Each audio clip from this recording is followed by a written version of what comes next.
నమస్తే సార్. నమస్తే మేడం. బాగున్నారా? బాగున్నాం. ఎట్లా ఉంది కూటమి ప్రభుత్వం? కూటమి ప్రభుత్వం బాగుందండి. వ్యక్తిగతంగా ఊహించడానికన్నా బాగుంది. ఎందుకంటే ఎలక్షన్స్ ముందల ఆర్థిక పరిస్థితి ఇవన్నీ చూసి మేము ఇన్ని ప్రామిస్లు చేసాము, సూపర్ 6 ఇది అసలు చేయగలరా? చేయగలమా, ఎంత టైంలో చేద్దాం అనుకున్నాం. నాకైతే నా పర్సనల్గా నేను అనుకున్న దానికన్నా ముందలే చేశారు. నాకు తెలిసి 6లో ఆల్మోస్ట్ 5 చేశారు. జనాల్లో కూడా నేను ఈ మధ్య ఇంటింటికి తిరిగాను తొలి అడుగు కార్యక్రమంలో. నాకున్న రెస్పాన్స్ ఏంటిదంటే జనాలు ఇన్ని చేశారు, ఇది కూడా తర్వాత చేస్తారు, మనం అనుకున్న దానికన్నా జనాలు చాలా చేస్తారనే నమ్మకం వచ్చేసింది. ఎందుకంటే ఒక 5 అయిపోయినాయి. సో ఇంకా ఒకటి కూడా అయిపోతుంది. ఇది ఓన్లీ ఫస్ట్ ఇయరే కదా. నేను కూడా తిరిగేటప్పుడు కూడా చెప్పాను, ఇది తొలి అడుగు, ఇంకా చాలా అడుగులు ఉన్నాయి, ఈ తొలి అడుగులోనే నేను చేశాము. తొలి అడుగు ప్రతి ఒక్కరి ఇంటిని మీరు నేను వెళ్ళాను. ఎందుకంటే నాకు పర్సనల్ గా నేను చాలా పార్టీ చెప్పిన దానికన్నా ఎక్కువ చేశాను. 30 days లో 30 villages తిరిగాను. జనరల్ ఇంటరాక్షన్ గా క్యాజువల్ గా, ఎందుకంటే నాకు పర్సనల్ గా ప్రెషర్ ఏం లేదు. ఎలక్షన్ గెలిచాము, దాని తర్వాత జనాల్లో ఏంటిది వాళ్ళ వ్యూస్ అనేది కొద్దిగా వ్యక్తిగత. ఎలా ఉంది సార్ పబ్లిక్ రెస్పాన్స్? ఎలా ఉంది పబ్లిక్ రెస్పాన్స్? గత ప్రభుత్వానికి ఇప్పటికి తేడా ఉందని చెప్తున్నారా? ఖచ్చితంగా ఉందండి, ఖచ్చితంగా ఉంది. ఏంటంటే చంద్రబాబు నాయుడు గారికి ఎందుకు ఎన్నుకున్నారు, 164 seats ఎందుకు కూటమి ప్రభుత్వం ఇచ్చారంటే బేసిక్ గా చంద్రబాబు నాయుడు గారు సమర్థుడు, ఇప్పుడున్న పరిస్థితులు చేయగలడు అనేది ఒకటి, ఆ నమ్మకం చేశారు. సో ఆ నమ్మకము నిలబెట్టుకున్నట్టే లెక్క. ఈ జనాలకు కూడా నమ్మకం వచ్చిందంటారు? వచ్చింది. ప్రామిస్ చేశారు, ఇంకా మనకి ఇంకా చేయొచ్చు, చేస్తారు అనే నమ్మకం వచ్చింది. ఎందుకంటే బస్ అయిపోయా, దాని తర్వాత గ్యాస్ సిలిండర్లు అయిపోయింది, తల్లికి వందనం అయిపోయింది. మీ నియోజకవర్గంలో అందరికి పడ్డాయా సార్? ఎవరికైనా పెండింగ్ ఉందా? అంటే 1-2 ఉంటాయి పెండింగ్. అది because of faults, technical faults, వాళ్ళు ఏదో ఫాల్ట్స్ ఉంటాయి. 99% అయిపోయినాయి. తల్లికి వందనం చాలా హ్యాపీగా, చాలా అది మంచి స్కీమ్. అంటే అది యాక్చువల్లీ ఫైనాన్షియల్ కూడా చాలా పెద్ద బర్డెన్. అది కొన్ని ఇంట్లలో, నేను తిరిగిన ఇళ్ళల్లో 5 మందికి కూడా వచ్చిన ఇల్లు నేను చూసాను.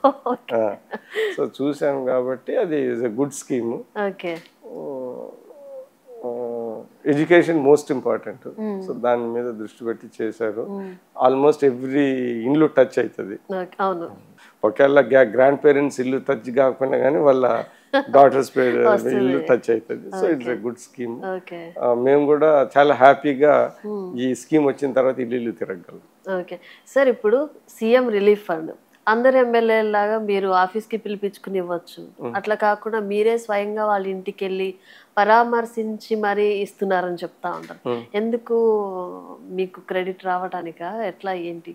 ఏంటంటే మేడం, నాకు ఫస్ట్ నుంచి, నేను పాలిటిక్స్ ఎంటర్ అయినప్పటి నుంచి 2000 నుంచి సీఎం రిలీఫ్ అనేది నాకు వ్యక్తిగతంగా చాలా దగ్గర ఉన్న స్కీము. నేను దాని మీద స్పెషల్ ఎఫర్ట్ పెట్టి చేసిన స్కీమ్. నేను ఒకటే ఏంటిదంటే, రాజకీయాల్లో ఉన్నప్పుడు అందరు ఎంతో మంది వచ్చి మమ్మల్ని ఏదేదో అడుగుతా ఉంటారు, ఏది డబ్బులు బాగలేదు, వ్యక్తిగతంగా ఎన్ని ఇవ్వగలం.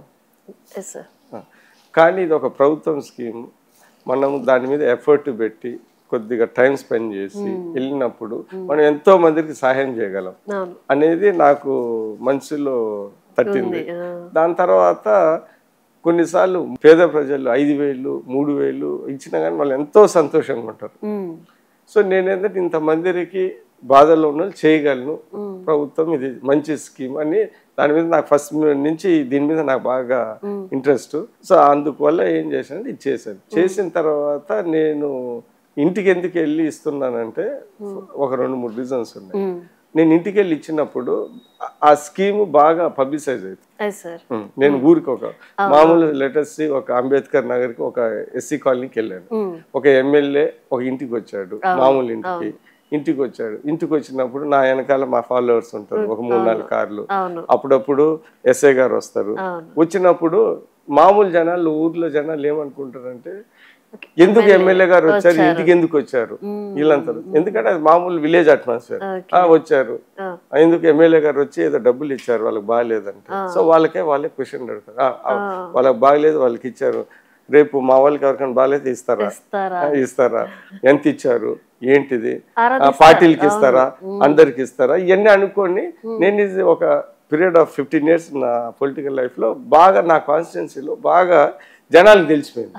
సో జరిగిపోయినప్పుడు వాళ్ళు ఏదైనా హాస్పిటల్కి వెళ్ళినప్పుడు మేము 1 లక్ష రూపాయలు ఖర్చు పెడితే ఒక 30,000 40,000 సీఎం రిలీఫ్ ద్వారా మా ఎమ్మెల్యే విజయ్ కుమార్ ఇస్తారనేది వాళ్ళకి మైండ్లో సెట్, వాళ్ళ ఎక్స్పెన్సెస్లో సెట్ చేసుకున్నారు. సో అందుకని బాగా జరుగుతుంది. నాకు కూడా మోస్ట్ సాటిస్ఫైయింగ్, ఎందుకంటే హ్యాపీ కొద్దిగా ఇబ్బందిలో ఉన్న వాళ్ళకి సాయం చేయగలను. అందుకని వన్ ఇన్సిడెంట్ నేను చెప్పదలుచుకున్నది ఏంటంటే, మామూలుగా వెరీ ఏంటంటే బేసిక్ ఈ కమ్యూనిస్ట్ టైపు హాస్పిటల్స్ ఉంటాయి కదా, ఇక్కడ మా దాంట్లో కూడా ఏదో హాస్పిటల్ ఉంది. అక్కడ చాలా పూర్ పీపుల్ లేడీస్ మామూలుగా పెద్ద ఆపరేషన్ అండ్ డెలివరీ అంటారు కదా, ఆ రోజుల్లో అంటే ఒక 5-6 years బ్యాక్ లాస్ట్ టైంలో ఒక 21,000-20,000 అయ్యేది. అది వాళ్ళకి ఎక్కువే. సో వెళ్ళినప్పుడు ఇది చేయాలి ఇదన్నీ హాస్పిటల్ స్టాఫ్ అడిగితే 21,000 అవుతుందంటే, సార్ చేసేయండి సార్, మా ఎమ్మెల్యే గారు ఒక 15,000 తీసుకొని వస్తారనేది వాళ్ళకు నమ్మకము ఇన్ దట్ మూమెంట్. సో అందుకని నేను ఇలాంటి విషయాలలో ఐ ఫీల్ వెరీ హ్యాపీ. అందుకని ఎందుకు ఇంటికి వెళ్తున్నానంటే ఇది పబ్లిసైజ్ చేయడానికి, రెండోది ఒక మంచి అకేషన్ వాళ్ళని కలవడానికి. వెళ్ళినప్పుడు ఇది ఒకటే సార్ నేను ఇచ్చిన వెంటనే ఒకటి అడుగుతారు, ఈ రోడ్డు బాగాలేదు సార్, ఇది బాగాలేదని అని అంటారు. సో నాకు కూడా ఒక గుడ్ అట్మాస్ఫియర్ లో ప్రజల గురించి తెలిసినట్టు, వాళ్ళ కష్టకాలంలో నేను వెళ్ళినప్పుడు నేను కొద్దిగా ప్రజలతో మమేకమై బాగుంటదనే ఉద్దేశంతో నేను వెళ్తాను. ఇప్పుడు మీ పార్టీ వాళ్ళకే చేస్తారా, ఏ పార్టీ వాళ్ళకైనా సాయం చేస్తారా? అంటే సీఎం రిలీఫ్ ఫండ్ అది కాకుండా వేరే ఎవరైనా ఇంకో పార్టీ వాళ్ళు వచ్చి, వైఎస్ఆర్సీపీ కావచ్చు, ఇంకెవరో కావచ్చు, వాళ్ళు కూడా ఏమైనా హెల్ప్ కావాలి, ఇలా హెల్త్ బాగాలేదని కానీ ఏదైనా వస్తే మీరు చేస్తారా? నేను చేస్తానండి. నేను దాంట్లో ఎక్కడ వెనకబడను. వాళ్ళు వచ్చి నన్ను అడిగితే నేను చేస్తాను. వచ్చిన తర్వాత కూడా వాళ్ళ ఇంటికి వెళ్ళి ఇచ్చేసి వస్తాను. రెండు చేస్తాను. మరి ముఖ్యంగా అయినా కానీ వాళ్ళ ఇంటికి వెళ్ళి ఇచ్చేసి వస్తాను, చేస్తాను. ఎందుకంటే 10 మందికి తెలవాలి కదా, విజయ్ కుమార్ వాళ్ళని కూడా హెల్ప్ చేశాడు. రేపు వచ్చి వాళ్ళు పొరపాటున విజయ్ కుమార్ మా పార్టీని విమర్శించినా గానీ, వీడేమో విజయ్ కుమార్ దగ్గర సీఎం రిలీఫ్ ఫండ్ తీసుకున్నాడు, ఇప్పుడు కూర్చొని ఆయన విమర్శిస్తున్నారంటే జనాలు కూడా ఒప్పుకోరు. సో అందరికి న్యాయం చేస్తున్నాం. నేను కొద్దిగా వెరీ పాజిటివ్ గా థింక్ చేసుకుంటాను. ఎలా థింక్ చేసుకుంటాను, హెల్ప్ చేసాము, హెల్ప్ చేస్తే నెక్స్ట్ టైం నాకు ఓటు వేయచ్చు. అంతే కదా. ఇప్పుడు అందరూ అన్ని వేసినట్టే వేసుకుంటా ఓట్లు వెళ్తే ప్రభుత్వాలు మారవు కదా. సో ప్రతోడు మారగలడు అని నేను నమ్ముతా. నేను హెల్ప్ చేశాను, హెల్ప్ చేసి ఈసారి వేయకపోయినా నెక్స్ట్ టైం వేస్తానని ఒక ఆశ, దీంతో నేను చేస్తాను. సరే, ఇప్పుడు మీ ఫ్యామిలీ గురించి చెప్పండి. మీరు ఎంతమంది అన్నదమ్ములు? మీ నాన్నగారు రిటైర్డ్ IAS ఆఫీసర్ అని విన్నాను నేను. ఇప్పుడున్న జనరేషన్ కి కొంతమందికి తెలీదు మీ నాన్నగారి గురించి. మీ నాన్నగారి గురించి చెప్పండి సార్. అంటే మా ఫాదరు దానం గారని ఈ జిల్లాలో డైరెక్ట్ IAS, ఫస్ట్ IAS ఈ జిల్లాలో, అంటే ప్రకాశం జిల్లాలో 1971లో IAS అయ్యారు. ఆయన చాలా ఇంటెలిజెంట్ పర్సన్. అంటే ఒక విధంగా చెప్పాలంటే మా కుటుంబంలో ఫస్ట్ చదువుకున్న వ్యక్తే. కుటుంబంలో మా ఊర్లో మా SCs లో వాళ్ళల్లో మా వాళ్ళు ఫస్ట్ చదువుకున్న వ్యక్తి. అంటే అలా చదువుకున్న తర్వాత ఎవరి ఇది లేకుండా ఆయన చదువుకుంటా, ఎవరి ప్రోత్సాహము గైడ్ లేకపోయినా కానీ బాగా చదువుకొని పైకి వచ్చిన వ్యక్తి. ఒక విధంగా చెప్పాలంటే చాలా ఆశ్చర్యంగా ఉంటది. ఎలాగంటే ఇప్పుడే మారుమూల ప్రాంతం, అది మాది మార్కాపూర్ సైడ్ విలేజ్. ఆ రోజులలో కంబైన్డ్ ఆంధ్రాలో 10th క్లాస్ SLC అంటారు. ఆ రోజులలో 9th ర్యాంక్ వచ్చింది, 9th. దాని తర్వాత ఇంజనీరింగ్ లో అప్పుడు MSET లేదు. సో మార్క్సే రాయలసీమ ఏరియాలో, అప్పుడు మా ఏరియా రాయలసీమ ఏరియాలో 3rd హైయెస్ట్ ర్యాంక్ అంటే మార్క్స్. దాని తర్వాత ఇండియన్ ఇంజనీరింగ్ సర్వీస్ రాశాడు, వచ్చింది. ఇండియన్ ఫారెస్ట్ సర్వీస్ రాశాడు, వచ్చింది. IPS రాశాడు, IPS వచ్చింది. దాని తర్వాత IAS వచ్చింది. సో ఏంటిదంటే ఏ ఎగ్జామ్ రాశాడో ఆయనకి ఫస్ట్ అటెంప్ట్ వచ్చింది. ఒక విధంగా చెప్పాలంటే గాడ్ గివెన్ గిఫ్ట్. అంత వెరీ ఆఫీసర్ గా కూడా, అంటే జనరల్ గా IAS ఆఫీసర్ అంటే బాగా తెలివైన వాళ్ళు అనుకుంటాం. సో ఆఫీసర్స్ కూడా మంచి టాలెంటెడ్ ఆఫీసరు, పేరు తెచ్చుకున్న ఆఫీసరు. ఆఫీసర్లో కూడా కొద్దిగా మంచి తెలివి ఉన్న ఆఫీసర్, మంచి డ్రాఫ్టింగ్ ఉన్న ఆఫీసర్ అనే పేరు తెచ్చుకున్నారు. అంటే ఫెలో ఐఏఎస్ ఆఫీసర్స్ ఆయన గురించి అలా చెప్పారు. బాగా ప్రామినెంట్ గా హౌసింగ్ స్కీమ్ లో బాగా ప్రామినెంట్ వీకర్ సెక్షన్ హౌసింగ్ లో ఎన్టీ రామారావు గారు 1983లో పక్కా హౌసెస్ ప్రోగ్రామ్ పెట్టినప్పుడు మా ఫాదర్ దీంట్లో బాగుంటారని ఆయన స్పెషల్ తీసుకుని వచ్చి ఆ 1983లో ప్రోగ్రామ్ వీకర్ సెక్షన్ హౌసింగ్ పక్కా ఇన్ఫ్రామ్ మా ఫాదర్ ఇంప్లిమెంట్ చేశారు. దాని తర్వాత చంద్రబాబు నాయుడు గారి దగ్గర కూడా ప్రిన్సిపల్ సెక్రటరీ హౌసింగ్ చేశారు. హౌసింగ్ డిపార్ట్మెంట్ లో ఒక 8-9 years చేశారు. దాని తర్వాత రెవెన్యూ, పంచాయతీ రాజు, 2 district collectors, Srikakulam, west Godavari. నాకు చాలా తృప్తికరమైన విషయం ఏంటిదంటే ఈ రోజు నన్నే అడిగితే ఒక 3-4 ఏళ్ళ ఒక 3-4 మెంబర్స్ వెనకాల చెప్పమంటే చెప్పలేను, నేనే చెప్పలేను. కానీ మా ఫాదర్ వెస్ట్ గోదావరి, శ్రీకాకుళం చేసిన ఈ రోజు కూడా దానం గారు కలెక్టర్ గా చేశారని ఒక పేరు ఉంది మంచిగా. సో అందుకని మా ఫాదర్ అది. దాని తర్వాత మేము బేసికల్లీ ఆఫీసర్స్ ఫ్యామిలీ. మా ఫాదర్ ద్వారా ఎడ్యుకేషన్. నేను ఫస్ట్ అండి. నేను రిషి వ్యాలీ స్కూల్లో చదువుకున్నా, మదనపల్లి దగ్గర జిడ్డు కృష్ణ స్కూల్లో. దాని తర్వాత హైదరాబాద్ పబ్లిక్ స్కూల్లో చదువుకున్నాను. దాని తర్వాత క్లాస్మేట్స్ కాదు, నాకు జూనియర్. మేమంతా ఒకే స్కూల్లో జూనియర్ అండి, ఒకే స్కూల్లో చదువుకున్నాము. దాని తర్వాత నేను సివిల్ సర్వీస్ రాశాను. సివిల్ సర్వీస్ కూడా ఒక 7-8 times మెయిన్స్ రాశాను. దాని తర్వాత నాకు ఏదో ఒక సర్వీస్ వచ్చింది, అది కూడా తీసుకోలేదు. దాని తర్వాత నేను అప్పుడు ఐఏఎస్, ఐపీఎస్ అనుకుంటే అది రాలేదు. సో దాని తర్వాత నేను సడన్ గా ఇటు పాలిటిక్స్ వైపు మళ్ళాను, లాటరల్ ఎంట్రీ. దాని తర్వాత మా second brother income tax officer, IRS. అతను ప్రిన్సిపల్ కమిషనర్ లెవెల్లో ఉన్నాడు. వాళ్ళ వైఫ్ కూడా ప్రిన్సిపల్ కమిషనర్, ఆమె కూడా ఐఆర్ఎస్. మా థర్డ్ బ్రదర్ ఐటీ యుఎస్ లో ఉంటాడు. ఫోర్త్ బ్రదర్ బిజినెస్ చేస్తా ఉన్నాడు. మొన్న కూడా ఎమ్మెల్యే సీట్ ట్రై చేసి ఆల్మోస్ట్ వచ్చి చింతలపూడిలో ట్రై చేశారు. ఆల్మోస్ట్ వచ్చి చోళ్ళ రాలేదు. So that is my family. 4 brothers all together. మొత్తం అబ్బాయిలే, ఆడపిల్లలు లేరండి. మీరే పెద్దవాళ్ళే? నేనే పెద్దాన్ని. మీరు ఎందుకు పెళ్లి చేసుకోలేదు ఇంకా? అంటే నాకేమైందంటే అండి, మీకు ఇందాకనే చెప్పాను, నేను సీరియస్గా చదువుకుంటా ఉన్నది సివిల్ సర్వీస్.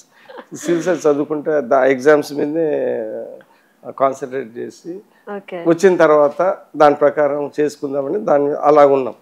సో నేను తెలిసి తెలియకుండా ఆల్మోస్ట్ 34-35 years అయిపోయింది. తెలియదు. అయిపోయిన తర్వాత కొన్ని రోజులు ఏంది రాలేదు అనేది ఒకలాంటి ఆలోచనలో ఉన్నాను. అంత లోపల కొద్దిగా రియల్ ఎస్టేట్ చేసి పాలిటిక్స్ లో దిగా. పాలిటిక్స్ దిగారికంతా అనుకోకుండా ఎమ్మెల్యే అయిపోయాను. 5 years అయిపోయింది. ఆల్మోస్ట్ 40 years దాటింది. నేను అప్పుడు అయిపోయి ఏంది వాళ్ళ పాలిటిక్స్లో ఇంత బిజీగా ఉన్నాం ఇది అని. దాని తర్వాత కొద్దిగా లేట్ అయిపోయిందని దాని గురించి పెద్ద కాన్సన్ట్రేట్ చేయలేదు. సో ఇప్పుడు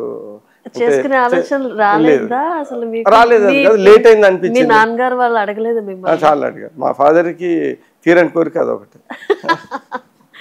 కాదు సార్, ఇంట్లో వాళ్ళని వెంట పడతారు కదా. అదే మా ఫాదర్ అడిగారు, కానీ నేను అది డిలే అయిపోయింది కాబట్టి నేను ఈ టైంలో ఎందుకులే, ఈ పాలిటిక్స్ లోని 24 గంటలు సరిపోవటం లేదు, ఇంకా ఎవరన్నా ఎమ్మెల్యేలు చాలా మంది పెళ్ళైన కదా సార్ చేసుకున్నారు అంటే నేను అనుకున్నాను కొద్దిగా నా ప్రయారిటీ అలాగా. దాని తర్వాత కరెక్ట్ ఏజ్ లో చేసుకుంటే బాగుండేది అనిపించింది ఇప్పుడు. దాటేసిన తర్వాత ఏ టైంలో ఏది చేయాలో అదే చేయాలని అందుకు కంఫర్టబుల్ విత్ దట్. నేను ఎంక్వైరీ చేస్తే మీ గురించి ఈయన లవ్ ఫెయిల్యూర్ అయ్యారు, అందుకే పెళ్లి చేసుకోలేదు అన్నారు. మేము అంత లవ్ లో పడే పర్సనాలిటీలు కాదు, ఫెయిలియర్ అనేది కాదు. సో ఒకవేళ నిజంగా ఉంటది లేదు దాంట్లో దెర్ ఇస్ నో. అసలు ఆ లవ్ పడే ఈ పాలిటిక్స్ లో లవ్ లో పడే టైమే లేదు. దాని తర్వాత అది లేదు. సో దట్ ఈస్ అంటే మీకు అసలు ఎవరైనా అమ్మాయిని చూసి గంటలు మోగటం అట్లా కూడా అసలు ఏమనిపించలేదా? ఏమనిపించలేదు అంటే కొద్దిగా నేను Rishi valley school co-ed school. So స్కూల్లో కూడా ఉంది ఇవన్నీ. సో అదేం పెద్దగా అప్పుడప్పుడు కొంతమంది అందరు పెళ్లి చేసుకోవాలని ఏం లేదు కదండి. ఫ్రెండ్స్ ఉన్నారా? నేను కోఎడ్ స్కూల్లో ఉన్నోడిని. దాని తర్వాత పాలిటిక్స్ లో ఉన్నప్పుడు అనేక మందితో సమాజంలో ఉన్నది. నేను ఇప్పటికైనా ఫ్రెండ్స్ ఉన్నారా? అమ్మాయిలు మామూలుగా పాలిటిక్స్ లో కలిసేవాళ్ళు తెలిసేవాళ్ళు ఓల్డ్ స్కూల్ ఫ్రెండ్స్ అంతవరకు. సార్ 2014 ఆదిమూలపు సురేష్కి మీకు 1000 ఓట్ల తేడాతోనే ఓడిపోయారంట. దానికి మీరు ఎందుకు ఓడిపోయారంటని తెలుసుకున్నారా? 2009 వరకు కాంగ్రెస్ లో ఉన్న ఎమ్మెల్యేగా. దాని తర్వాత ఈ స్టేట్ స్ప్లిట్ అయిపోయింది. స్ప్లిట్ అయినా అప్పుడు అందరు కన్ఫ్యూజన్ లో ఉన్నారు, దాంట్లో పాటు నేను కూడా కన్ఫ్యూజన్ లో ఉన్నాను. ఆ సమయంలో ఈ పరిణామాల వల్ల నేను పార్టీ చేంజ్ అయ్యాను. పార్టీ చేంజ్ అయ్యారు కింద టికెట్ చాలా లేట్గా ఇచ్చి నన్ను అయితే తొందరగా, యాక్చువల్గా కన్ఫర్మ్ అయితే తొందరగా చేశారు, కానీ నిజంగా ఇవ్వటంలో లేట్ అయింది. దాని తర్వాత నాకు టికెట్ ఇచ్చి దాని తర్వాత బీజేపీకి ఇచ్చి మళ్ళీ నేను ఇండిపెండెంట్ గా వేసి మళ్ళీ నాకు బీ ఫామ్ ఇచ్చి ఈ గందరగోళంలో జరిగితే నేను ప్రాపర్ గా ఎలక్షనీరింగ్ చేయలేకపోయాను.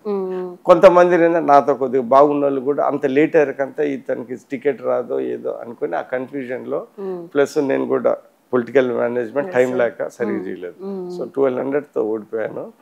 అది I could easily one provided I was given ticket early. ఇప్పుడు అతను బాగానే ఉంటారా మీతోటి? నేను అందరితో బాగుంటానండి.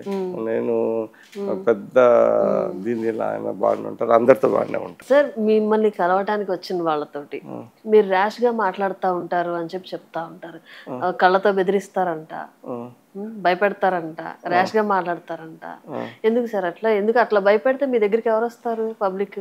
అంటే నేను అప్పుడప్పుడు కోప్పడినని అయితే నేను చెప్పను, కానీ ఏంటిదంటే ఇది ఒక మిస్ఇన్ఫర్మేషన్. ఇప్పుడు నేను నా స్ట్రెంగ్త్ పబ్లిక్, నేను పబ్లిక్ లో నేను బాగుండు, నేను కోప్పడినా ఇలా చేసినా కానీ పబ్లిక్ మీ దగ్గరికి రారు కదా, రాదు. కానీ నా స్ట్రెంగ్తే పబ్లిక్. సో పబ్లికే నేను మాస్ లో మామూలుగా మరీ ముఖ్యంగా కొద్దిగా వీకర్ సెక్షన్స్ నాకు రీజనబుల్ గా మంచి పేరు ఉంది.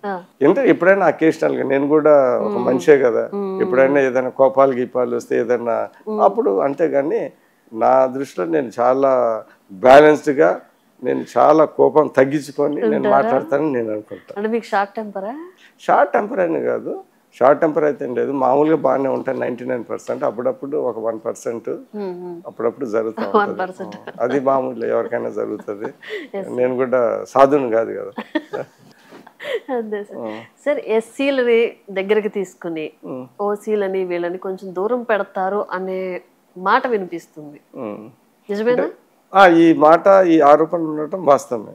కానీ ఏంటిదంటే దీంట్లో 2 ఆస్పెక్ట్స్ ఉన్నాయి. ఒకటి పొలిటికల్ ఆస్పెక్ట్, ఒకటి నా ఇన్హెరెంట్ నాకు నచ్చే విషయాలు, నాకు హార్ట్కు క్లోజ్గా ఉండే విషయాలు.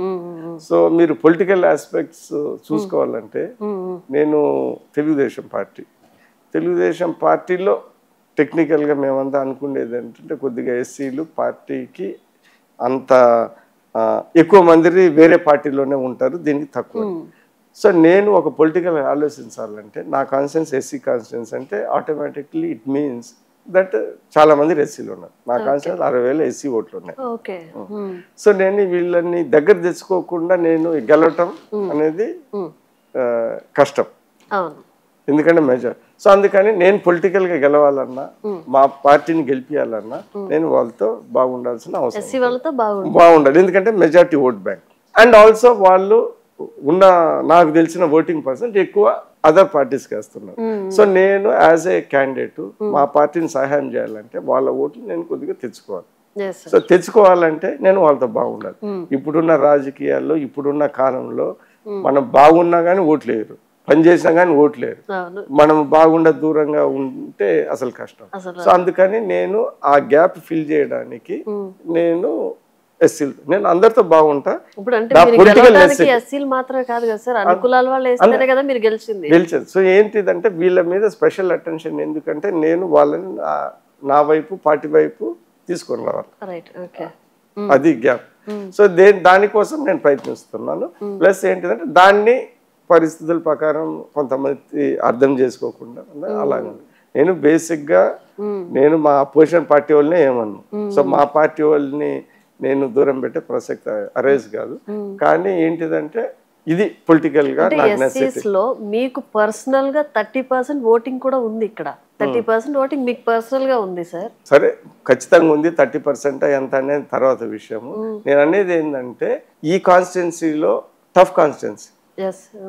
ఇప్పుడు తెలుగుదేశం ఇది 20 years తర్వాత ఇప్పుడు గెలిచిన కాన్స్టిట్యున్సీ. ఎందుకు గెలిచా అంటే దీంట్లో ఇలాంటి ఛాలెంజెస్ ఉన్నాయి. నేను ఫీల్ అయ్యేది అంటే దీంట్లో ఒక ఛాలెంజ్, ఎస్సీస్ ఎక్కువ మంది ఉన్నారు, వీళ్ళు తెలుగుదేశం పార్టీ వైపు అనుకున్న విధంగా ఓటేయటం లేదు కాబట్టి నేను గెలవాలా, మా పార్టీని గెలిపియాలంటే నేను వాళ్ళ మీద స్పెషల్గా దృష్టి పెట్టి కొన్ని ఓట్లన్నా లాగాలి. ఆ పరిస్థితుల్లో నేను చేసి అది కొంతమంది, ఎందుకంటే అందరికీ రాజకీయ వ్యూహం ఉండదు, నేను ఎందుకు చేస్తున్నానని తెలియదు. But at the same time నేను అందరితో బాగుంటాను. నేను నాతో బాగున్న వాళ్ళతో అందరితో బాగుంటాను. నేను పార్టీ పరంగా చేస్తాను. కానీ దీని మీద స్పెషల్ అటెన్షన్ పెట్టేది దీనికి ఎస్సీలే కాదు, మైనార్టీల మీద పెడతా, ఎస్టీల మీద పెడతా, కొద్దిగా బీసీల మీద కూడా పెడతాను. సార్ మీ జిల్లా ఎమ్మెల్యేలు అందరూ ఒక మాట మీద ఉంటారా? మీతో బాగుంటారా? అందరు నాతో. అంటే ఎస్సీ ఎమ్మెల్యే అని చెప్పేసి మిమ్మల్ని చిన్న చూపు చూస్తుంటారా? అంటే నా మీద చిన్న చూపు చూయరు. ఎవరైనా చూసినా కానీ నేను ఊరుకునే రకం కాదు. ఊరుకునే రకం కాదా? అంటే ఎవరైనా అట్లా అంటే ఏంటంటే ఇప్పుడు వ్యక్తి కాదండి, సొసైటీ. క్యాస్ట్ అంటే మీరు పెట్టింది నేను పెట్టింది కాదు, అది ఒక పీరియడ్ ఆఫ్ టైం వస్తుంది. వచ్చినప్పుడు ఏంటంటే ఇది సొసైటల్, ఒక ఇండివిజువల్ది కాదు. అప్పుడప్పుడు కొన్ని కనపడతాయి, కానీ మనం ఒక ఎడ్యుకేటెడ్ గా పాలిటిక్స్ లో కూడా వచ్చింది, ఇలాంటివన్నీ కొద్ది సర్దేయాలనే ఉద్దేశంతోనే కదా మేము మా లాంటి వాళ్ళు పాలిటిక్స్ లో వచ్చింది. సో ఇవన్నీ పార్ట్ ఆఫ్ ద గేమ్. జరగదని లేదంటే అది కరెక్ట్ కాదు. సార్ మీ జిల్లాలో ఒక మర్డర్ కేసు జరిగింది, వాళ్ళిద్దరు కూడా మీ అనుచరులే. అసలు ఎందుకు అంతవరకు వచ్చింది, మర్డర్ చేసుకునేంత వరకు ఎందుకైంది? అంటే ఇద్దరు నాకు తెలిసిన వాళ్ళే. అంటే నేను 16 years ఇంటెన్సివ్ పాలిటిక్స్లో ఉన్నప్పుడు నా కాన్షియస్లో అందరికీ తెలుసు. ఏంటంటే నేను అనుకుంటా అది వ్యక్తిగత పొలిటికల్, ఒక ఊరికి చెందిన వాళ్ళు పొలిటికల్గా కొన్ని విభేదాలు ఉండొచ్చు పొలిటికల్గా. నాకు ఈ రోజు కూడా అది ఆశ్చర్యం. మా కాన్స్టిట్యున్సీ అంత కాన్స్టిట్యున్సీ ఇలాగా మర్డర్లు జరిగే కాన్స్టిట్యున్సీ కాదు. ఎందుకు జరిగింది, అసలు ఇలాగా జరిగిందని కూడా నేను ఈ రోజు కూడా ఆశ్చర్యపోతాను. అందులో మీ పాత్ర కూడా ఉందని చాలా కొన్ని యూట్యూబ్ ఛానల్స్ లో కూడా హల్చల్ చేస్తారు. అంటే ఏంటంటే ఇప్పుడు ఏదైనా కొద్ది సంచలనం అంటే అవన్నీ మామూలే.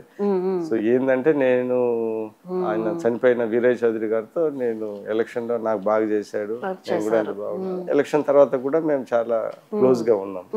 సో మీరే అన్నారు మా అపోజిషన్ వాళ్ళతోనే బాగుంటానని. అంటే నేను అందరితో బాగుంటాను, ఎందుకంటే నేను ఆ టైప్ కాదు, నేనేదో పాజిటివ్ గా ముందుకు వెళ్ళేవాడిని. సో ఇవన్నీ మామూలుగా పార్ట్ ఆఫ్ ది గేమ్. కాన్స్టిట్యున్సీకి రావటానికి పోస్టింగ్ కోసం పోలీస్ డిపార్ట్మెంట్ కానీ రెవెన్యూ డిపార్ట్మెంట్ వాళ్ళు కానీ పోటీ పడతారంట మీ కాన్స్టిట్యున్సీకి రావడానికి. అంటే ఏమైనా స్పెషల్ ఇన్కమ్ ఉంటుందా ఇక్కడ? ఒకటైతే నేను చెప్పగలను, ఇది వెరీ ఇంపార్టెంట్ కాన్స్టిట్యున్సీ, ఒంగోలు చుట్టుపక్కల ఉన్న కాన్స్టిట్యున్సీ.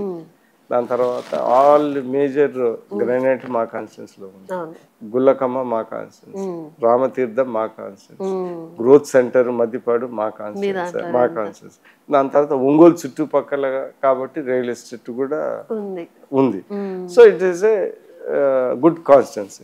అది ఒకటి. ప్లస్ నేను కూడా కొద్దిగా ఆఫీసర్ ఫ్యామిలీ నుంచి వచ్చిన కాబట్టి నాకు వాళ్ళ ఇబ్బందులు అవన్నీ కొద్దిగా బాధలు లేకుండా వాళ్ళతో కమ్యూనికేషన్ కొద్దిగా ఎక్కువ ఉంటుంది కాబట్టి కొంతమంది నాతో కంఫర్టబుల్గా ఉంటారని, కాన్స్టిట్యున్సీ బాగుంటుందని కూడా రావచ్చు. సో వాస్తవం అయితే ఎక్కువ మంది ప్రిఫర్ వస్తారనే మాట వాస్తవం. మరి రీజన్లు మీరు చెప్పింది నేను చెప్పింది ఇంకేమైనా కూడా ఉండొచ్చు, కానీ అదైతే వాస్తవం. ఇన్కమ్ కూడా ఉంటుందని వస్తుంటారేమో. అంటే ఇప్పుడు ఇక్కడ రకరకాల వ్యాపారాలు ఉన్నాయి కదా సార్, ఇప్పుడు అన్నిట్లో ఉంటాయండి, అన్ని కాన్సెప్ట్ ఉండేది ఇక్కడ ఉంటాయి. కానీ నేను అనుకోవటం ఏంటిదంటే కొద్దిగా ఒంగోలు కూడా దగ్గర, ప్లస్ కొద్దిగా కంఫర్ట్ నేచర్, నేను కొద్దిగా ఆఫీసర్స్ తో కొద్దిగా బాగుంటాను, వాళ్ళకు కూడా కొద్దిగా ఇబ్బంది లేదు. సో పోస్టింగ్స్ కూడా పెద్ద అతి పైరవీలు చేయాల్సిన అవసరం లేదు, మనకు నచ్చిన వ్యక్తిని మేము ప్రమోట్ చేసుకుంటాం. సో వాళ్ళు కంఫర్ట్ గా ఫీల్ కావచ్చు. సార్ ఈ మధ్య సామాజిక మాధ్యమాల్లో మీ గురించి ఒక ఆర్టికల్ చదివాను నేను. అంటే మీకు బ్యాక్గ్రౌండ్ గా ఒక వ్యక్తి ఒక ఆత్మలాగా ఉండి వర్క్ చేస్తూ ఉంటారు అని చెప్పేసి వచ్చింది, అది నిజమేనా సార్? అది న్యూస్ అది అంటే ఏదో వచ్చిందని నేను కూడా డెప్త్గా నేను కూడా చదవలేదు. ఒకటైతే నా గురించి తెలిసిన వాళ్ళు, నాకు ఆత్మ పరమాత్మలు ఎవరు ఉండరు, నేనే ఆత్మ నేనే పరమాత్మ, నేను ఇండివిజువల్గా థింక్ చేసే మనిషిని, అలాంటివి ఉండదు. కానీ పాలిటిక్స్లో ఉన్నప్పుడు 10 మంది తిరుగుతూ ఉంటారు, కొంతమంది ఏదో ఉంటుంది, కొంతమంది ఏదో క్లోజ్గా ఉంటారు, ఉన్నట్టుంటారు, జనాలు ఏదో అనుకుంటారు. అందుకని ఒకటైతే మీరు గ్యారంటీగా నాకు తెలిసి, అంటే నా గురించి పూర్తిగా కూడా తెలియక్కర్లేదు, కొద్దిగా తెలిసిన వాళ్ళు కూడా చెప్పు, నేను ఇండివిజువల్గా డిసిషన్ తీసుకుంటాను, ఎవరి మీద ఆధారపడను అనేది నాకున్న ఒక, నా మీద ఉన్న ఒక ఇంప్రెషన్. ఓకే సార్, ఈ పార్లమెంట్ కాన్స్టిట్యున్సీలో ఫైనాన్షియల్గా మీరే టాప్ లెవెల్లో ఉన్నారని చెప్పి అంటారు. అని నేను చెప్పలేను, పెద్ద పెద్ద వాళ్ళు కూడా ఉన్నారు. నేనైతే ఫైనాన్షియల్గా కంఫర్టబుల్, అంతవరకు నేను చెప్పగలను. ప్లస్ నేను కూడా కొద్దిగా ఆశలు కూడా తక్కువే నాకు, సో ఆ లెవెల్లో కూడా కంఫర్ట్ నేచర్ ఎక్కువ ఉండొచ్చు. నేను ఏదో కొద్దిగా రియల్ ఎస్టేట్ చేశాను, ఆ రియల్ ఎస్టేట్ అదృష్టం వచ్చింది, బాగానే ఉంది, ఐఎమ్ కంఫర్టబుల్. ఏం చేస్తారు సార్ డబ్బులన్నీ? ఫ్యామిలీ కూడా లేరుగా? అంటే డబ్బులన్నీ ఇక్కడ ఇప్పుడు 4 ఎలక్షన్లు పోటీ చేశాను కదా, దానికి సరిపోతుంది. పబ్లిక్ లైఫ్లో ఎంత డబ్బులైనా లాగగలదు, అందులో ప్రకాశం జిల్లాలో. సో ఏం ప్రాబ్లం. మరి ఇప్పుడు మీరు ఎంతసేపు డబ్బులు పెట్టడమేనా, డబ్బులు సంపాదించే ఉండదా? అంటే అనేది కాదండి, ఇప్పుడు ఏంటంటే నాకు టెక్నికల్గా మీరే చెప్పారు, నాకేం పెద్ద వెనకాల ఎవరికో పెట్టాలనో ఎవరికో ఇయ్యాలనేది లేదు. నా వరకు నాకుంటే చాలు. నా ఎడ్యుకేషన్ పాలిటిక్స్ అంతవరకు సరిపోతుంది. ఉంది 4 టైమ్స్ చేశాను, ఇంకొక టైం చేస్తాను తర్వాత. అంటే సార్ ఇదంతా కూడా మీకు మీ నాన్నగారి ద్వారా వచ్చిందా, మీ కష్టార్జితమా? మా నాన్నగారిది నేను అసలు ముట్టుకోలే ఈ 4 ఏళ్ళలో, లేదు. ఆ కాలం ఈ 4 టర్మ్స్ 4 ఎలక్షన్ నేను ఎలక్షన్లో ఖర్చు పెట్టింది ప్రతి రూపాయి నాదే, నేను సంపాదించింది. అది కూడా మా ఫాదర్ బ్రతుకున్నప్పుడు కూడా చెప్పాడు, బాగా ఖర్చు పెడుతున్నావు, నీకు జాగ్రత్త, అంటే నేను ఇండిపెండెంట్గా ఉన్నాను కాబట్టి అలాగనేవాడు కూడా. మీకు రాజకీయ గురు ఎవరు సార్? మీ నాన్నగారు ఎంకరేజ్ చేశారా? మా నాన్నగారికి నేను రాజకీయం అని చెప్పను, మా ఫాదర్ కూడా పాలిటిక్స్తో బాగా మిక్స్ అయినండే.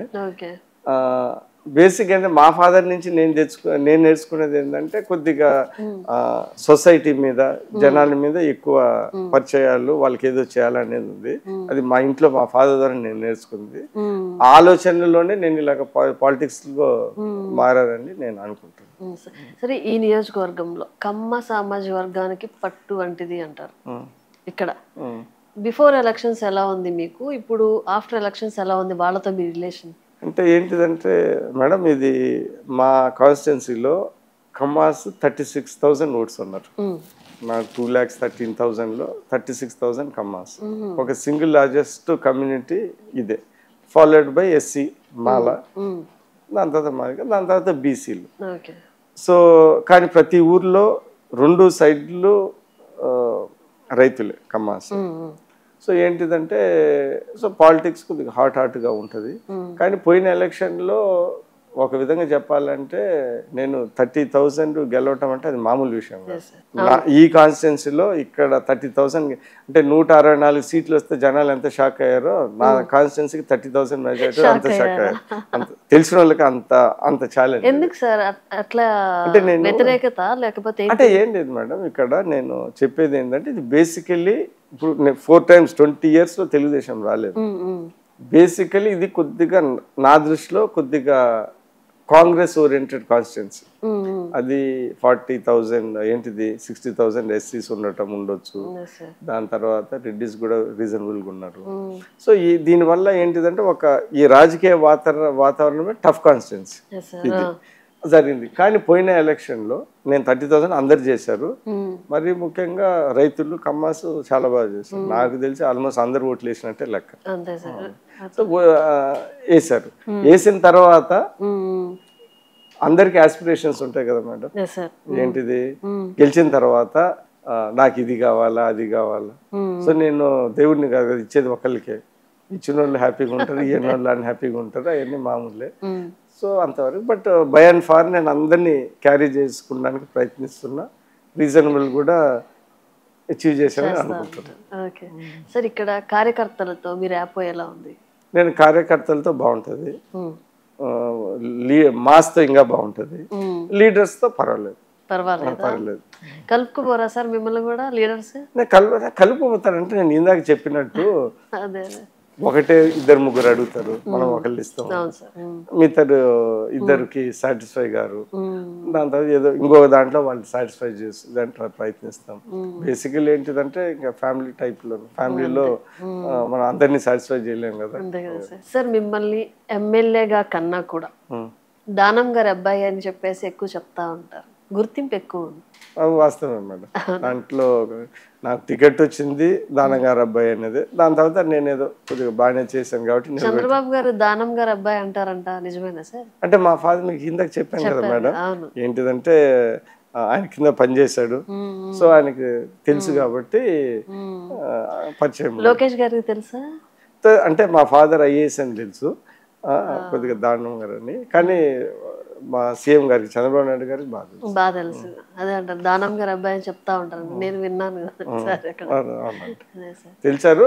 సో ఆయన చేశారు కాబట్టి నాకు అది నాకు మా ఫాదర్ బ్యూరోక్రాట్, కొద్దిగా ఐఏఎస్ ఆఫీసర్ అసోసియేషన్స్ లో ఉన్నాడు, దాని తర్వాత కొద్దిగా యాక్టివ్, నార్మల్ కన్నా కొద్దిగా యాక్టివ్ పర్సన్ కాబట్టి ఎప్పుడైనా నేను ఏదైనా పనులకు వెళ్ళినా కానీ as a fellow IAS family తరఫున, లేకుంటే మా ఫాదర్ కింద పనిచేసిన ఆఫీసర్స్, సెక్షన్ ఆఫీసర్స్, వీళ్ళందరూ కొద్దిగా కొన్ని ఈ ఆఫీసర్స్ లో ఇప్పుడు అంటే కొద్దిగా ఆయన రిటైర్ అయ్యి చాలా రోజులు అయింది, కానీ కొద్దిగా నేను ఫస్ట్ టైం చాలా అంటే ఆ బ్రాండే నాకు ఎక్కువ.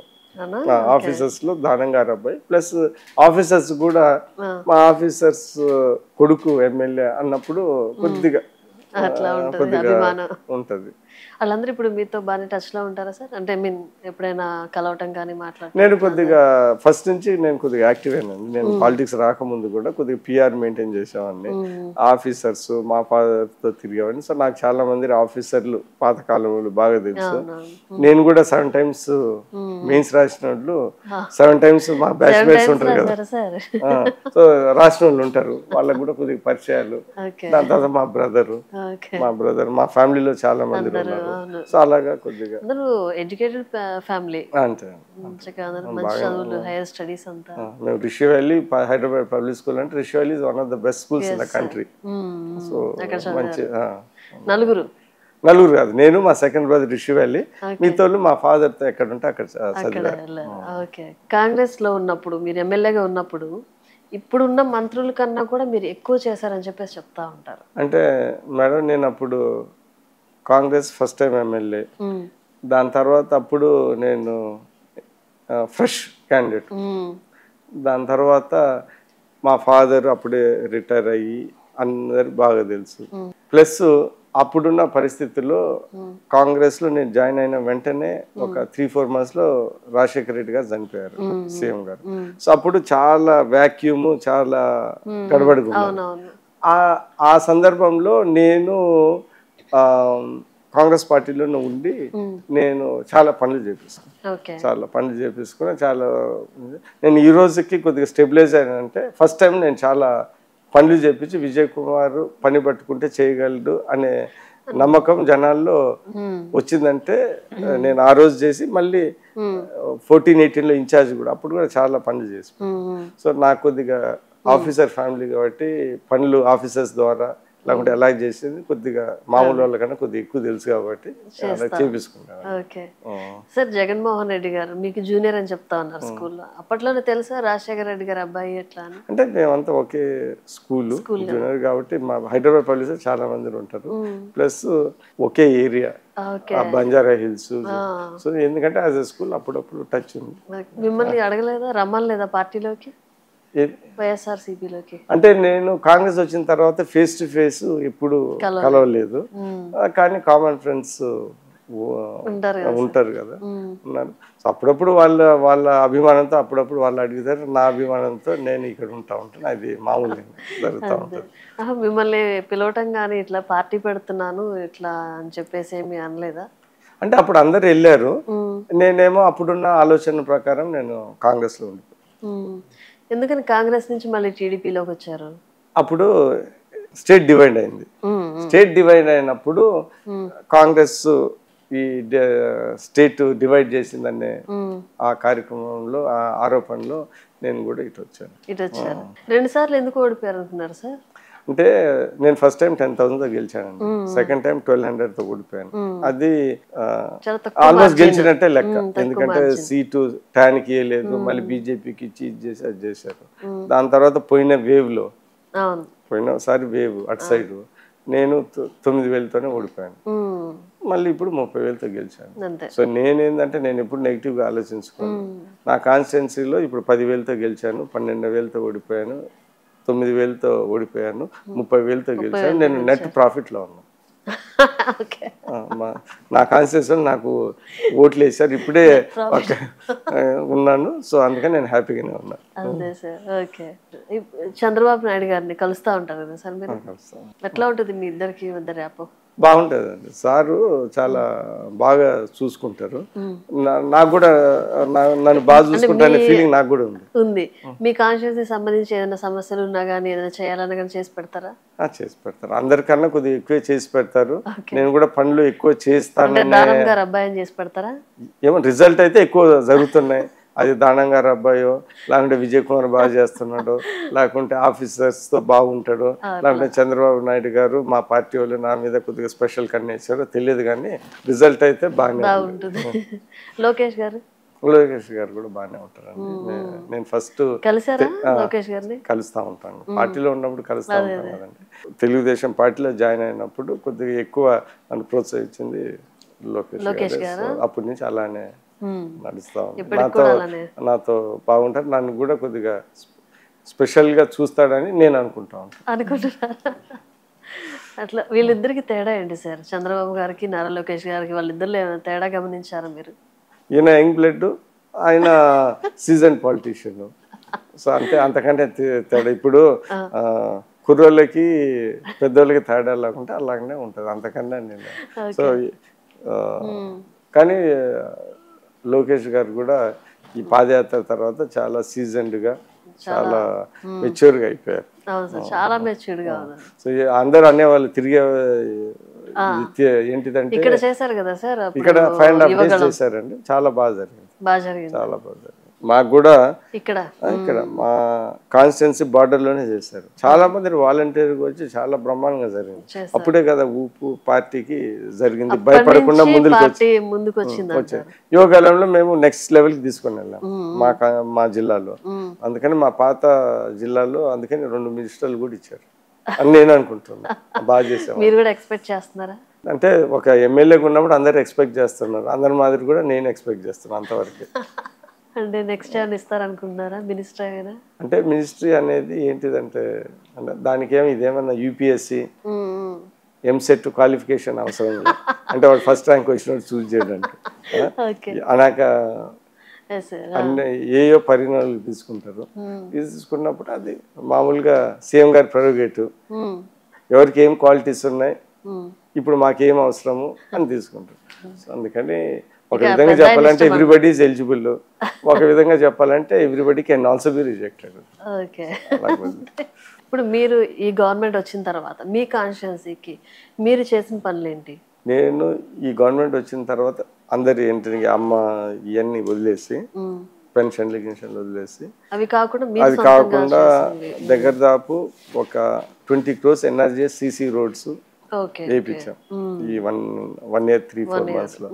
దాని తర్వాత డిఎంఎఫ్ అని డిస్ట్రిక్ట్ మినరల్ ఫండ్ అని ఒకటి ఉంటుంది, దాంతో ఒక 17 crores తెప్పించుకున్నాను నా కాన్స్టిట్యున్సీలో. దాంట్లో ఒక 10 crores రోడ్స్కి వేయించాను.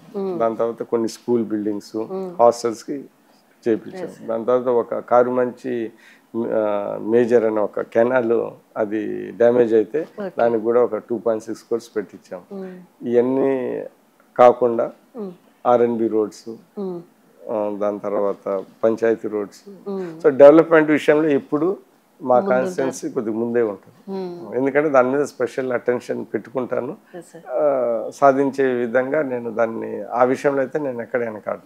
ఓకే సార్, మామూలుగా అయితే ఎమ్మెల్యేలకి 2 లేదా 3 లేదా 4 ఉంటారు, మీకు ఎంతమంది సార్ పిఏలు? నేనే ఎమ్మెల్యే, నేనే పిఏ కూడా మీరేనా? నేను మామూలుగా అన్ని విషయాలు నేనే చూసుకుంటాను. ఏదైనా టైప్లు గీపులు కొట్టడానికి ఒక పిఏ, ఆఫీషియల్ పిఏ ఉంటారు, కానీ నేను ఆల్మోస్ట్ ఎందుకంటే నాది 24/7 జాబ్. నేను నిద్ర తప్ప మిగతాదంతా నేను పాలిటిక్సే చేస్తాను, ఇంకా ఏమి చేయను. నాకు ఎలాగా మిగతా అవిగేషన్స్ లేవు, ఫ్యామిలీ గేమ్ లేవు, 24 గంటలు ఇదే పని. సో ఒక విధంగా చెప్పాలంటే కొంతమంది మా కాన్స్టిట్యున్సీ వాళ్ళు ఇది ఎక్కువ టైం ఇక్కడ ఉంటున్నాడు అనే ఫీలింగ్లో కూడా ఉన్నారు. పద్దాగా ఉంది. ఇప్పుడు అందరికన్నా ఎక్కువ నేను అవైలబుల్, నేను టైం స్పెండ్ చేస్తాను. ఇతరులకి పిల్లలు బిజినెస్లో ఏమన్నా ఉన్నాయి. నేను బిజినెస్ అంటే రియల్ ఎస్టేట్ కాబట్టి అది పద్దాకెళ్తే ఎలా సార్? మరి పద్దాకెళ్తే ఎలా? మీకంటే ఫ్యామిలీ లేదు, పద్దాక కాన్స్టిట్యున్సీలోకి వెళ్తే వాళ్ళకి విసుకొచ్చిందేమో. అందుకని నేను చేసేది నేను చేస్తా, వాళ్ళకేం ఫోర్స్ చేయము కదా, వాళ్ళు ఎంత చేయగలరో అంతే చేయమని చెప్తాను. దాంట్లో ప్రాక్టికల్గా రియలిస్టిక్గా ఉంటాం. విసుకొచ్చేదా చేస్తున్నారా? లేదు, బాగానే చేస్తున్నాను. ఏంటంటే అది ఒక ఆపర్చునిటీ. ఇప్పుడు ఎమ్మెల్యేషిప్ కానీ 10 మందికి సాయం చేసి అది ఒక ఆపర్చునిటీ.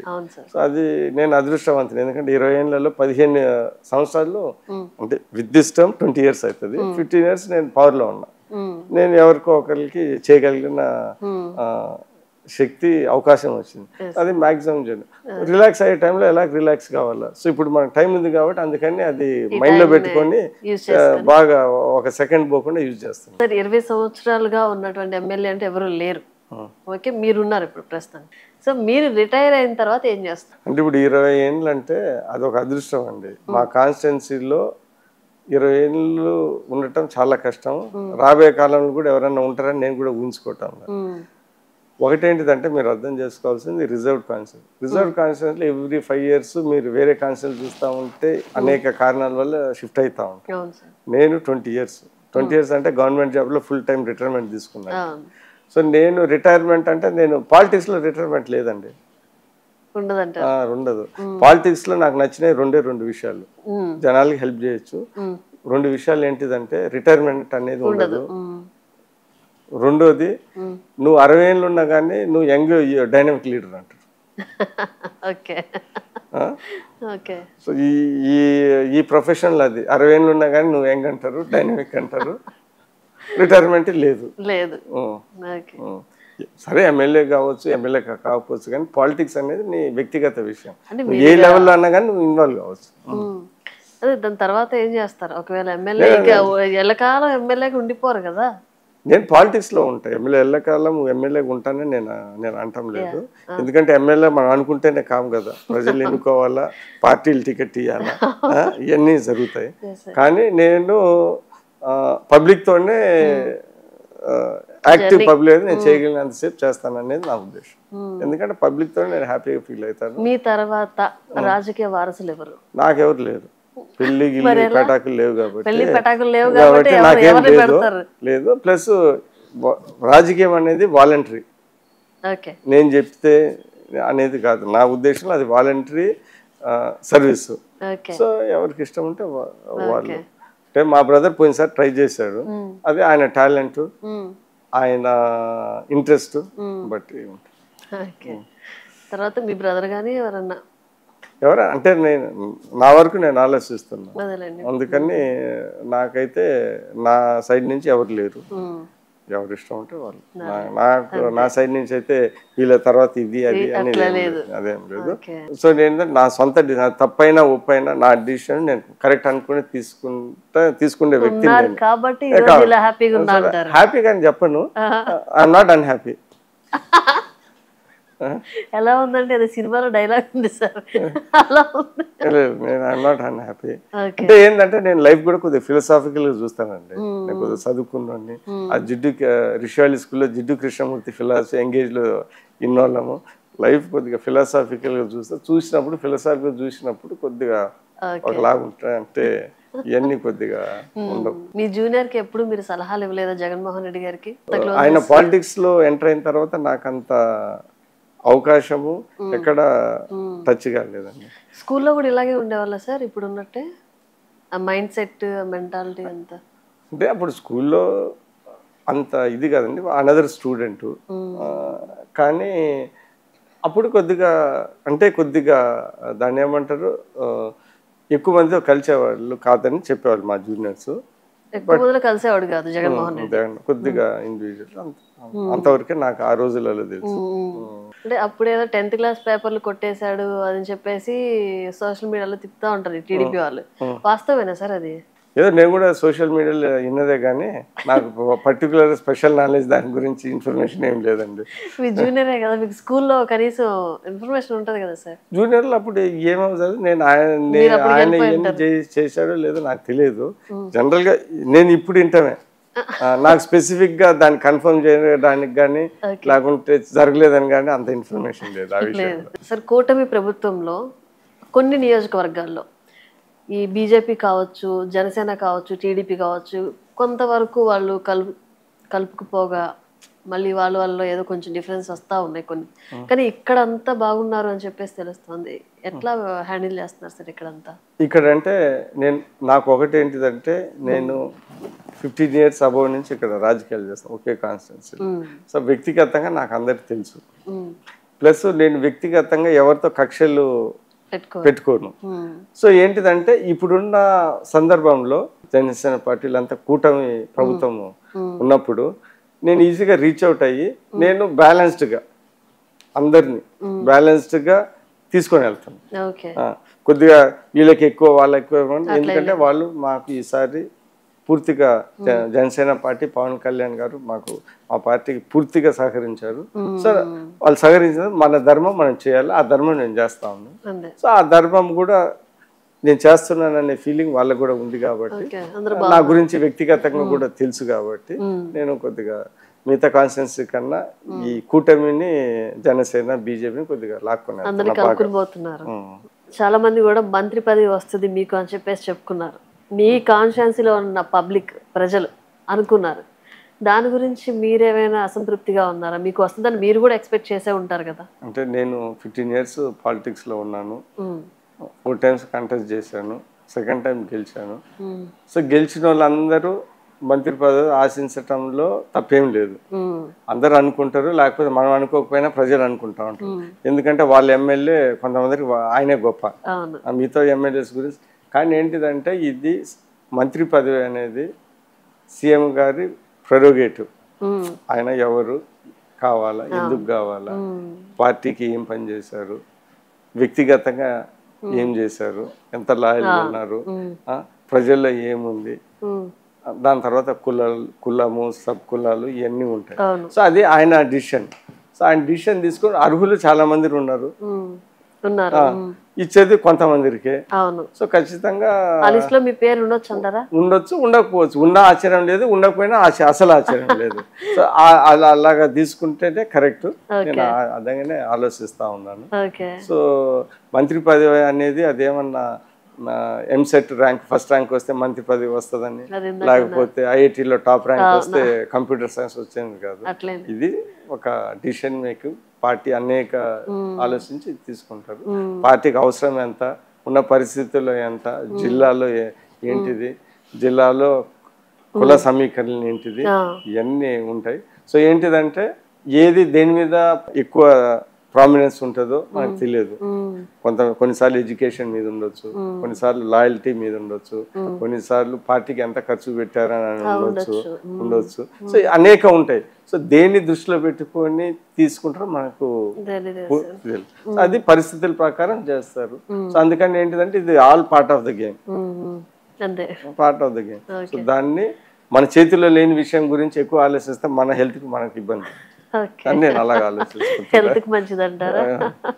ఓకే సార్, రిజర్వ్డ్ కాన్స్టిట్యున్సీలో ఎస్సీ ఎమ్మెల్యేలో మీరు ఎక్కువ ఖర్చు పెట్టారని చెప్పి చెప్తా ఉంటారు. ఖర్చు పెట్టాను, పాలిటిక్స్ అంటే ఖర్చు పెట్టాను. నేను ఖర్చు పెట్టాను, కానీ వీళ్ళకన్నా ఎక్కువ పెట్టాను, వాళ్ళకన్నా తక్కువ పెట్టాను నేనైతే చెప్పలేదు. ఎందుకంటే వేరే వాళ్ళు ఎంత ఖర్చు పెట్టారో నాకు తెలియదు. అంటే అందరికన్నా మీరు ఎక్కువ ఖర్చు పెట్టారు. నేను రీజనబుల్ గానే పెట్టాను. నా 4 times ఎలక్షన్స్ చేశాను కదండి. సో అందరు ఎలా ఖర్చు పెట్టా చేశాను. నేను కొద్దిగా ఇండివిజువల్ గానే పెట్టాను. సో ఏదో రియల్ ఎస్టేట్ చేశాను, కొద్దిగా అదృష్టం కలిసి వచ్చింది.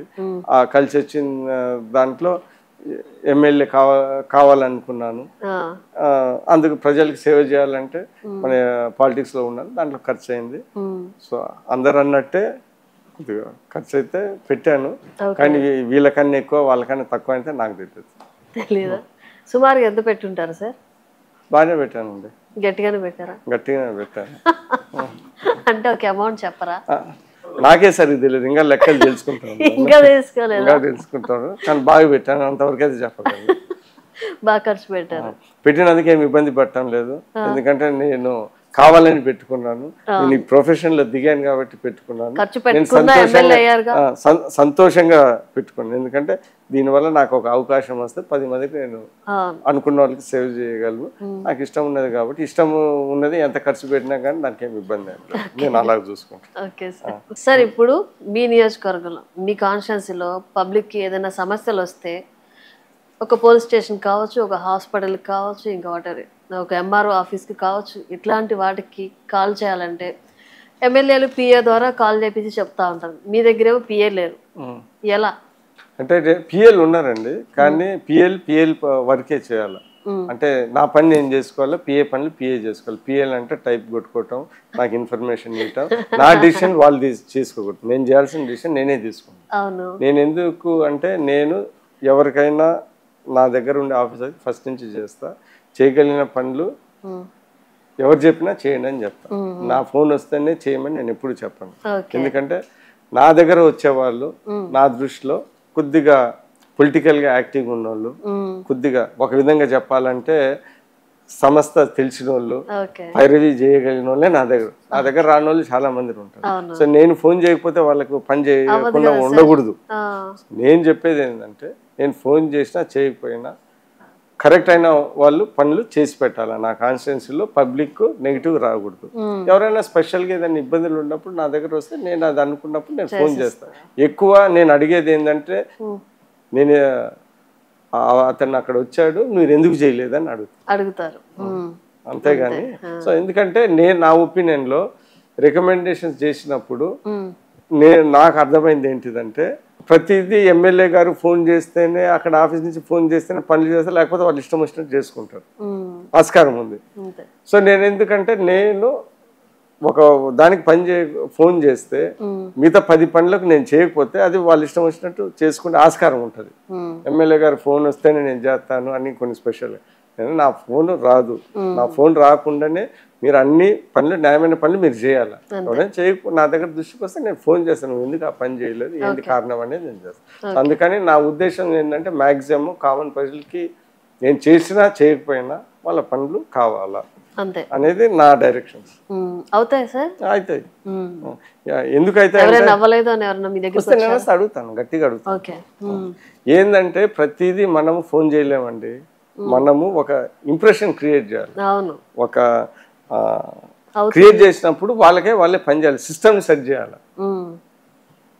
సో సిస్టమ్ సెట్ చేస్తే దాని తర్వాత మనం లోవర్ లెవెల్కి వెళ్తే పిఎల్ కింద వీళ్ళు వెళ్ళినప్పుడు కొన్నిసార్లు ఏంటిదంటే, కొన్ని ఆరోపణలకి ఆస్కారం ఉంటుంది.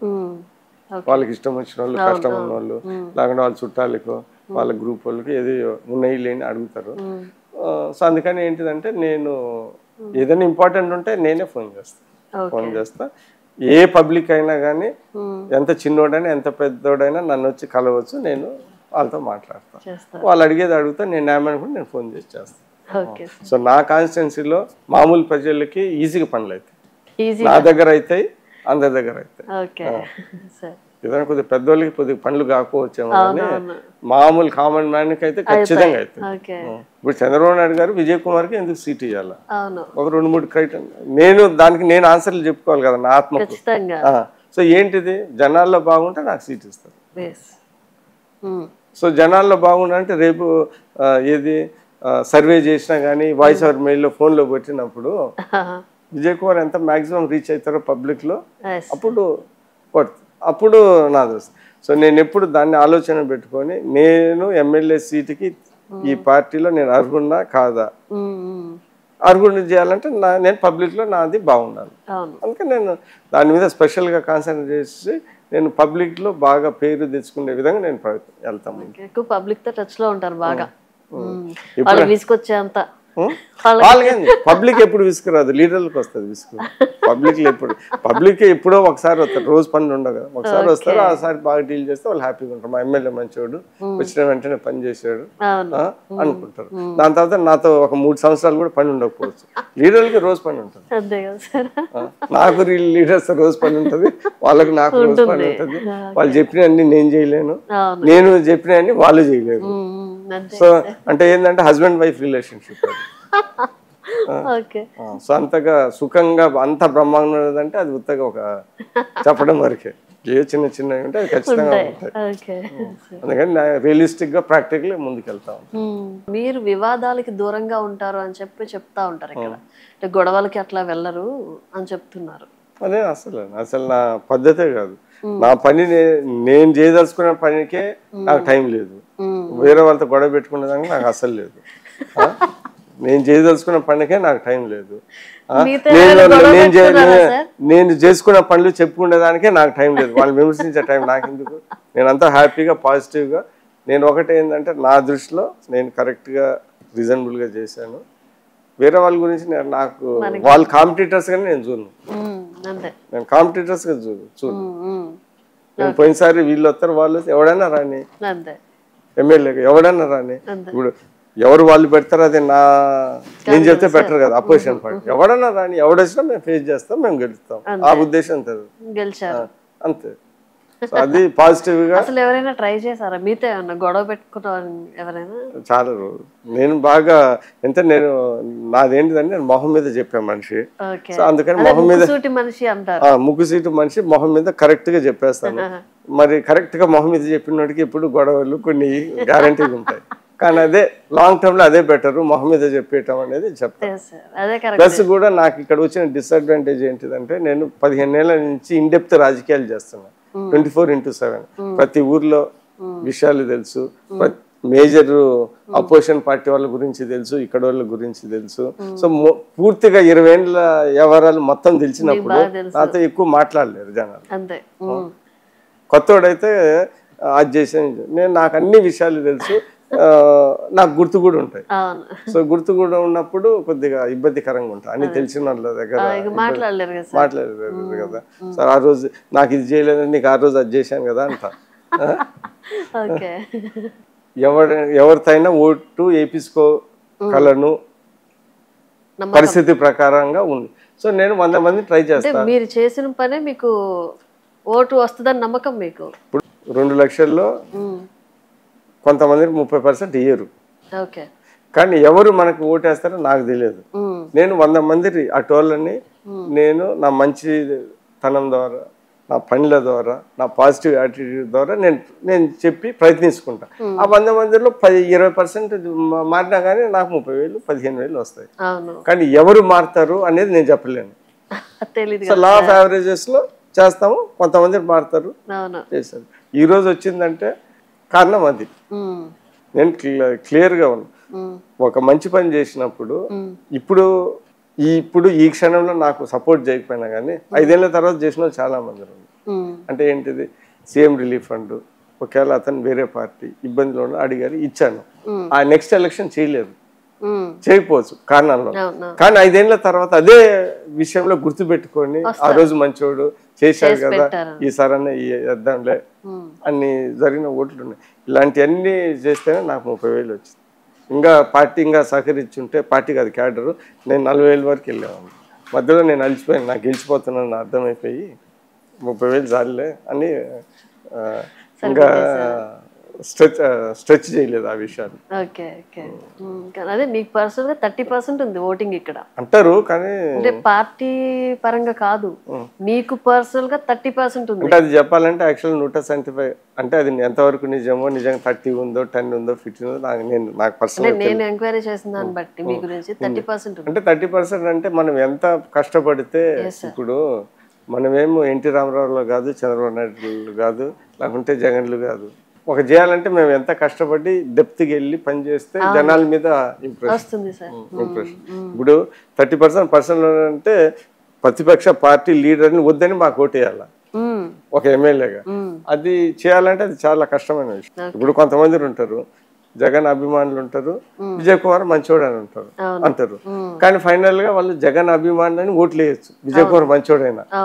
కానీ కొన్ని సందర్భంలో జగన్ అభిమానులు అయినా కానీ విజయ్ కుమార్ ఓటేస్తారు, చాలా గొప్ప విషయం. ఒక రాజకీయాల్లో ఉన్నప్పుడు అది గొప్ప విషయం. సో అలాంటి వాళ్ళు అవన్నీ మనము తృప్తి. అంతే సార్. ఇది సార్ 2019లో మీ కాన్స్టిట్యున్సీ నుంచి మీకు వైఎస్ఆర్ పార్టీ నుంచి అవకాశం వచ్చింది, పిలిపించారు. మీరు అక్కడికి వెళ్ళుంటే మీరు అక్కడ ఎమ్మెల్యే అయ్యేవాళ్ళు కదా, మరి అప్పుడు వెళ్ళకోకుండా ఇక్కడే ఉండి తెలుగుదేశం పార్టీని నమ్ముకుని ఉండి ఇట్లా ఎందుకున్నారు? అప్పుడైతే ఎమ్మెల్యే అయ్యేవాళ్ళు కదా అక్కడ. అంటే మీరు వచ్చే క్వశ్చన్లో కొద్దిగా కరెక్ట్ ఉంది, కొద్దిగా కరెక్ట్ లేదు. దాన్ని పిలిపియలేదు. అవకాశం వచ్చింది, ఆఫర్ వచ్చింది మీకు.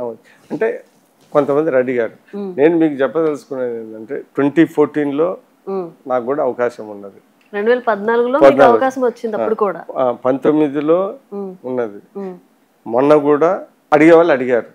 నేను చెప్పేది ఏంటంటే ఏ పార్టీ వాళ్ళు అడగటం వాళ్ళ ధర్మం, నేను ఏ పార్టీలో ఉన్నది నా ధర్మం. సో నేను ఎప్పుడు వాళ్ళు అడగలేదు అని నేను చెప్పండి. అంటే పై లెవెల్ కావాలి కానీ కొద్దిగా రీజనబుల్ గా ఉండే వాళ్ళు అడిగారు, నేను అదేం కాదని. 14లో అడిగారు, 19లో అడిగారు, మొన్న కూడా అడిగారు. అడిగిన మాట వాస్తవమే. నేను ఇక్కడనే ఉంటానని చెప్పిన మాట వాస్తవం. సో అడగటం వాళ్ళ ధర్మము, చెప్పడం నా ధర్మం. ఆఫర్ ఇచ్చారు కదా సార్, వెళ్తే అక్కడ ఎమ్మెల్యే అయ్యేవాళ్ళు కదా. అంటే ఇప్పుడు ఎమ్మెల్యే అయినాను కాదు, కొద్దిగా కొన్ని స్టాండర్డ్స్ మెయింటైన్ చేయాలా. ఏదో మనము ఇప్పుడు అక్కడ పూర్తిగా ఇప్పుడు తెలుగుదేశం పార్టీలో అప్పుడైతే అప్పట్లో హోప్స్ లేవు, పార్టీ పుంజుకుంటదని లేదు. అలాంటప్పుడు మీకు అటు వెళ్తే ఇంకా బాగుండేది అనేవి అనిపించలేదా? నాకేమన్నా, ఎందుకంటే నేను నా క్యారెక్టర్ మెయింటైన్ చేసుకోవాలా, నా ఇది కావాలా. గెలవటం ఓడటం అనేది పెద్ద విషయం కాదు. ఇందిరాగాంధీ ఓడిపోయింది, ఎన్టీ రామారావు గారు కూడా ఓడిపోయారు. మనము ఒక పార్టీలో మన క్యారెక్టర్ మెయింటైన్ చేసుకోవాలి. సో నేను కొన్ని విలువల్లో కట్టుబడి ఉన్నవాడిని. నా ఉద్దేశంలో గెలిచినా ఓడిపోయినా మనం ఉండాలా. 19లో నేను ఓడిపోతానని నేను అనుకోలేదు. టఫ్గా ఉంటుంది, ఏదో 2-3 వేలతో గెలుస్తానని అనుకున్నా. 9 వేలతో ఓడిపోయారు. ఎప్పుడైనా కానీ కొద్దిగా టఫ్గా ఉంటే గెలిస్తే మజా ఉంటుంది. సార్ ప్రతిపక్షంలో ఉన్నా కూడా మీరు ఎవరిని విమర్శించలేదు. విమర్శించదంటే నాది ఆ మెంటాలిటీ కాదు. నేను చేసుకున్న పనులు పాజిటివ్నెస్ చేసుకుంటాను. నేను వ్యక్తిగతంగా ఎవరు నా ప్రత్యర్థి అని అనుకోను. నేను ఒక విధంగా ఎవరైతే నాకేమి అసలు మీరు అనుకుంటే విమర్శించారని ఒకళ్ళు అంటారు, నేనైతే అసలు ప్రత్యేకంగా నేను లెక్కలో కూడా తీసుకోను అనేది నేను అనుకుంటాను. ఈ జిల్లాలో మీకు బాస్ ఎవరైనా ఉన్నారా సార్? నాకు ఒకళ్ళు boss, Telugu Desam party boss, Chandrababu Naidu గారి బాసు, లోకేష్ గారు నా బాసు. మిగతా వాళ్ళంతా మా సీనియర్స్ జూనియర్స్. అంతే అంతే, అదే మెంటాలిటీతో నేను ముందుకు వెళ్తాను. బాస్ ఎవరు లేరైతే మీకు? బాసు తెలుగుదేశం పార్టీ, చంద్రబాబు నాయుడు గారు, లోకేష్, వాళ్ళిద్దరే బాస్. చిన్న బాస్ అంతే. నేనెందుకు పిలుస్తా అలాగా? వాళ్ళిద్దరే బాస్. మిగతా వాళ్ళంతా సీనియర్లు, నాకు జూనియర్లు, మా కొలీగులు. అదే యాటిట్యూడ్ తో కూడా నేను రాజకీయం చేస్తాను. Thank you so much.